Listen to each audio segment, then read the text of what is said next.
Adaptasi live action Amerika yang bikin naik darah.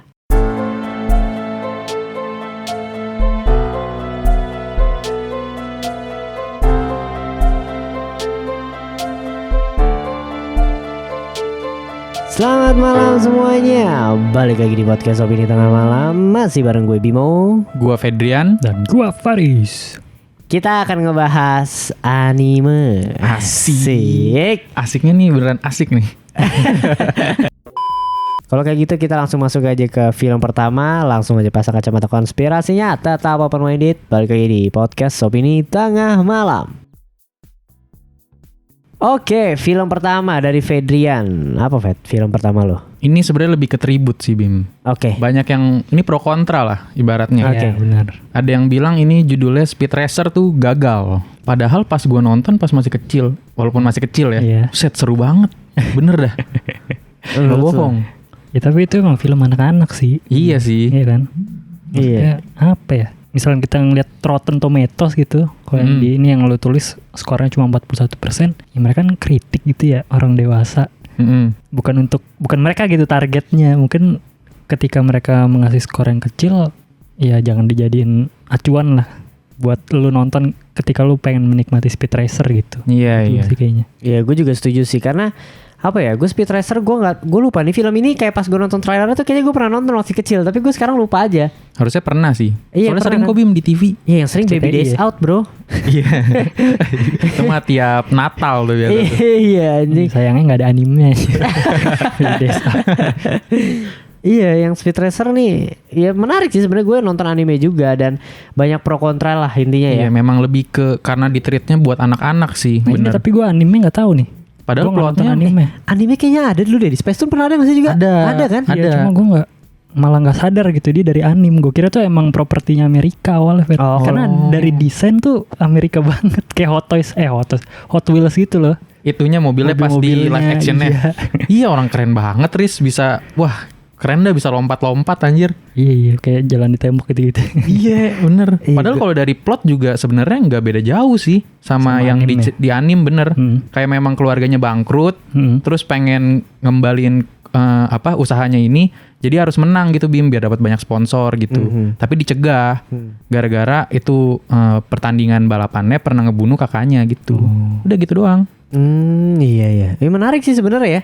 Kalau untuk anak-anak juga ya. Jadi kayak mungkin kalau anak-anak emang nggak terlalu peduli sama CGI dan lain sebagainya ya. Iya benar. Iya kan, ya walaupun sekarang kalau kita lihat 2008 gitu, kalau kita nonton lagi kan ya animasinya cukup ya begitulah ya. Maksudnya gitu, gue nggak bilang bagus banget juga, tapi nggak bilang jelek banget juga. Emang targetnya bukan anak dewasa, lo ngapain spend budget sebesar itu untuk film yang emang targetnya bukan dia gitu loh. Iya benar. Mm-mm. Kayak gitu sih. Jadi ya kalau menurut gue karena Speed Racer gue lupa ya filmnya, tapi masuk gagal ya. Kalau di Google tuh lu cari termasuk ya. Gagal sih walaupun di ujung ya 10.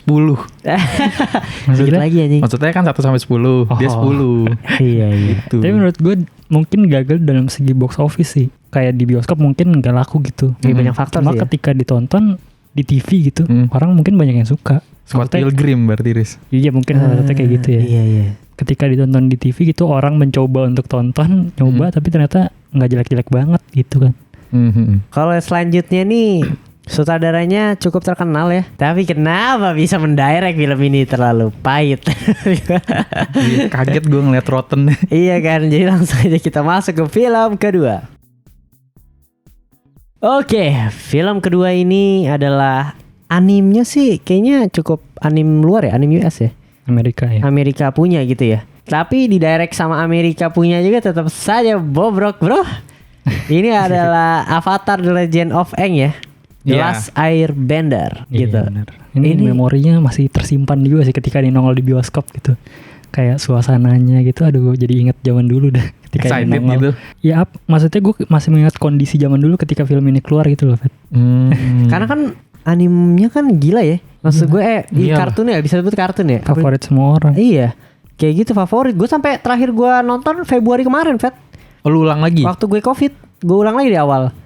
Karena masih seru gitu loh, masih seru untuk diikutin. Gue masih penasaran gimana ketika Aang ini dibuat live action gitu kan. Gue lupa sih jalan ceritanya, cuma kayaknya Engnya sih. Engnya juga dari awal tuh kayak udah beda gitu. Tribal ya. Iya kan tribal kan ada. Gila loh. Tato ya. Tato aja. Engnya kayak nggak selucu animasinya gitu, nggak seriang animasinya gitu. Kayak dark banget jadinya. Iya, karakternya menurut gue jadi faktor juga sih. Kan kalau seandainya di Eng itu kayak kita anak kecil tuh masih bisa nikmatin gak sih The Legend of Aang gitu. Kayaknya ini di live actionnya tuh dia mau menjangkau yang dewasa juga gitu loh. Iya. Karena orang-orangnya yang nonton Aang mungkin grow juga sih, udah grow gitu. Tapi maksud gue ya udahlah di tetap di kartunnya aja gitu loh. Tone-nya dan lain sebagainya gitu. Karakter menurut gue pemilihan cast udah salah banget sih. 5% bro. Iya anjir. Di Rotten. Udah parah banget. 5% ada gak ya yang lebih lagi? Gue kaget sih. Kayaknya ada deh kayak 2% gitu ada. 2% Cuma ada gue ya? gak tahu film apa. Dan film terakhir ya dari kita. Film ketiga. Sebenarnya masih banyak ada ya. terakhir yang Ada. lebih parah. Kena hujatannya. Oh iya ini bro. Oh masih ada lagi. Ada. Oke lah. Oke langsung aja ke film ketiga. Death Note 2017 gitu ya. Ini direkturnya Adam Wingard. Itu sebenarnya cast-nya udah bagus bro. Tapi Kayak apa sih namanya? Peran utamanya kan si Light-nya, terus ada yang jadi L-nya meskipun rasnya diubah gitu ya. Jadi African American menurut gua dari segi acting dan kualitas aktornya gitu, si Lakeith Stanfield kalau nggak salah bagus gitu. Terus ada Willem Dafoe juga kan, suaranya mantap juga di sini. Jadi lebih berat gitu, agak sedikit tidak dikenali sih suaranya kalau kalian nonton filmnya. Tapi ceritanya anjir. Ceritanya aneh banget sumpah. berbeda ya. Jauh, Fet. Light Yagami, mau tahu namanya Amerikanya? Siapa? Light Turner. Saudara Timmy Turner, bro. Anjir. Itu sih kocak sih dari segi plotnya. Tapi lu nonton anime gak sih? Apa belum? Gue nonton 1 episode. Masih belum juga. Pas dia baru nemu. Masih belum juga. Pokoknya intinya kalau filmnya ya dari plotnya itu apa ya? Dari segi karakter sih lumayan mirip ya. Kayak Light tuh orangnya jenius gitu, suka bantuin temennya ngerjain PR-nya gitu-gitu lah. Pokoknya intinya digambarkan sebagai pelajar yang jenius gitu. Ini gobloknya sih. Kalau di series itu ketika dia dapat Death Note itu kan, dia berusaha menyimpan Death Note itu buat dia doang. Karena dia tahu betapa bahayanya Death Note itu. Jatuh ke tangan orang yang salah. Dia kalau mikir kalau ini jatuh ke tangan orang yang salah akan lebih buruk. Mending ke gue bunuh orang-orang yang kacau gitu lah, kriminal. Pantes gitu menurut dia ya. Kriminal gitu-gitu, pemerkosa apa-apa. Tapi di film ini ketika dia dapat, dia berpikir menggunakan tititnya bro. Dia langsung ngasih tahu cewek yang dia suka, gue punya kekuatan dewa gitu. Kekuatan dewa kematian gitu. Lu harus percaya sama gue, ke ceweknya gitu. Ada cewek yang dia suka itu namanya Mia kalau nggak salah. Dan di anime tuh nggak ada sama sekali karakter Mia. Berarti udah berbeda jauh tuh ya. Sangat merusak plotnya tuh dari situ. Amerika banget ya. Iya, jadi ada love interestnya gitu. Kalau di anime tuh bodo amat dia sama cewek si karakternya itu. Meskipun dia punya pacar gitu, dia manfaatin buat demi Death Note-nya ini gitu lah. Cuma di film ini waduh, itu perusak segala itu si Mia tuh menurut gue. Dari gua awal spoiler tuh nggak apa lah ya, karena lu pasti nggak bakal nonton. Iya. Gue spoiler dikit nggak apa.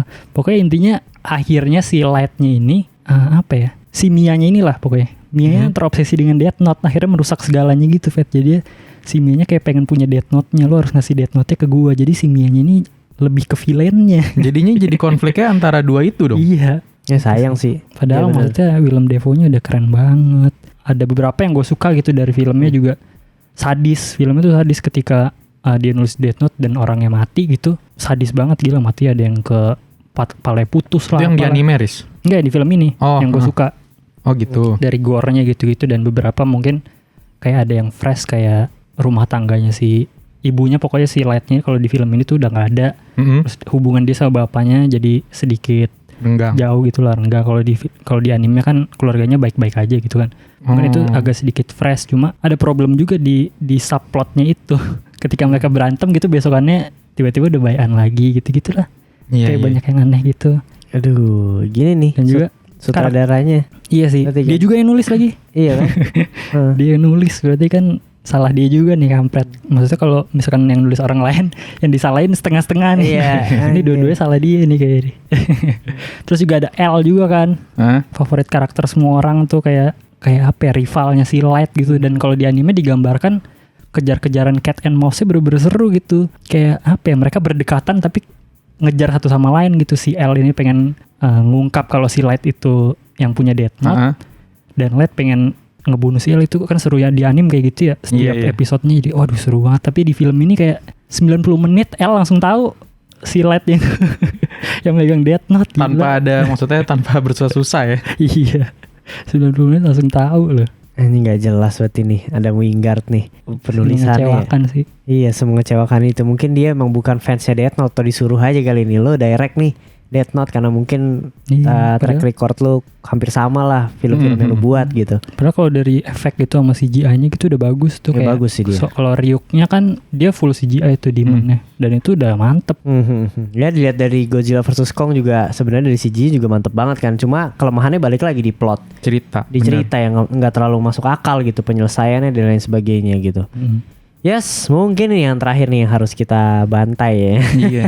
Kayak mungkin yang terakhir sih menurut gue semua setuju sih. Kalau ini kurang gitu ya. Harusnya sih, Iyalah, apalagi kalau harusnya. ngikutin Dragon Ball dari kecil sih. Wis, iya pasti. Jadi langsung aja kita masuk ke film keempat. Nah ini nih yang bikin bener-bener naik darah nih. Apa ya, ini paling parahnya apa ya? Menurut gue cerita sih Fat. Sama satu Bim. Apa? Kamehamehanya kenapa gitu anjir? Gue lupa anjir. Gimana anjir, masa mau gue contohin Riz? Coba. Malu gue contoinnya dah. Gue lupa loh. Gini anjir. Oh ada gerakan Iya. gerakannya sebelum keluar Kamehamehanya ya. Iya padahal buset dah. Maksudnya Kamehameha yang di anime kan ikonik banget ya. Iya. Ke belakang, terus ke depan kan. Ini kenapa harus Itu ada nggak gitu? tapi yang dia ke belakang gitu ngumpulin Gak cinya ada, terus dia harus pakai itu Riz. Harus pakai gerakan gak jelas itu, bener-bener bikin kesel banget dah. Padahal pertama kali Goku bisa Kamehameha tuh keren banget dah. Iya, karena bikin- itu lama kan arc-nya. Iya, karena itu memang sebenarnya memang yang ngajarin kan si Muten Rossi ya. Cuma itu nggak diajarin juga, dia cuma ngeliat sekali doang, Riz. Seingat gue ya. Terus langsung bisa gitu. Ini harus sampai bersusah payah dengan cara yang gak Joget. jelas. Aduh, kesel banget gue ngeliatnya. Iya. Udah gue juga sih. Gue juga ngerasa Dragon Ball itu kan nggak tahu ya. Yang ini menurut gue terlalu modernisasinya Iya, tuh benar. terlalu kental banget gitu loh, paham gak sih lo? Terlalu sangat amat kental gitu. Gokunya sekolah lah, party, naik mobil gitu ya. Ih, Goku juga sombong anjir di sini. Iya. Rambutnya juga keras banget anjing. Iya kayak yang gak make sense gitu orang punya rambut kayak gitu ya. di Iya dunia lah, nyata. itu kayak mungkin kesalahan banyak adaptasi dari anime ke live action tuh itu deh. Nah itu Bim, Pengen- ceritanya gak jelas banget sumpah. Sumpah. Kalau nggak salah ada sempat berantem di rumahnya juga kan, ada rumahnya hancur. Iya. nggak sih, seinget-inget gue ada kayak gitu dah. Itu ada memang, tapi lebih orang-orang tuh lebih pada ke Goku yang sombong sih, yang malah pamer gitu. Pertama yang pas dia ada bagian si cicinya Bim, karakter ceweknya nih pengen buka apa? Pengen buka locker, terus nggak bisa kan? Terus dia asik dari jauh, dipakai kinya, pes langsung kebuka tuh, dikejar langsung kan. Lu ya yang buka ya lockernya? Iya. Gak ada bohongnya dulu loh. Langsung iya. Gila udah mau pamer anjir. Aduh, tapi kalau misalkan itu beneran apa yang terjadi di sini, maksudnya dialognya gila, itu writing termantap. Apa ya? Susah. Emang sebenarnya adaptasi Dragon Ball tuh cukup sulit sih menurut gue, emang cukup sulit ya. Iyalah. Emang cukup Iya sulit sih, banget memang. gitu. Ada lagi gak sih dia mau diadaptasi? Maksud gue ada gak sih? Setahu gue ada ya, mau ada ya. Wah, Tapi yang sih gue. iya partnya si lawan Cell. Wah anjir, ini lawan Piccolo aja, Piccolonya gitu anjing. Sumpah kalau di anime Bim, itu lawan Piccolonya Seru, seru banget Bim. seru, gue Maksud nonton. gue dia tuh 2 kali seingat gue ya, lawan Piccolo ya. Pas masih kecil sama dia pas udah jadi gede. Pas masih kecilnya tuh seru banget dah. Iya tahu. Jadi gue. dia sampai berdarah-darah, sampai ngelabuin gitu, ada plot twistnya kalau lu nonton ya. Nonton Sampai gitu. pokoknya Piccolonya tuh mati, dia rela gitu, dia mati, dia tahu bakal mati, sampai dia tuh ngeluarin anaknya lagi gitu. Kan dia tahu dia bakal mati. Iya, iya. Nah tapi di sini nggak jelas anjir matinya cuma gara-gara apa gitu. Aduh. Iya sih, mengecewakan ya lu sebagai Dragon Ball. Iya, fans Dragon Ball ya. Cukup ngikutin lah ya. Iya ngikutin lah, walaupun gua nggak jauh-jauh banget sih. Iya, Cuma iya. sampai gedenya doang udah gitu. Oke lah, paling segitu aja ya untuk podcast hari ini. Seru juga ternyata bahas anime. Seru, oke lah kalau kayak begitu. Jangan lupa follow sosial medianya Opini Tengah Malam di Twitter, Instagram juga ya. Gitu, dan jangan lupa juga kunjungi websitenya, subscribe di Noise sama di YouTube juga. Follow tuh jangan lupa, karena 10.000 subscriber kita akan adain hadiah buat kalian semua. Oke lah, segitu dari podcast Opini Tengah Malam. Sampai ketemu di episode berikutnya. Bye, selamat malam.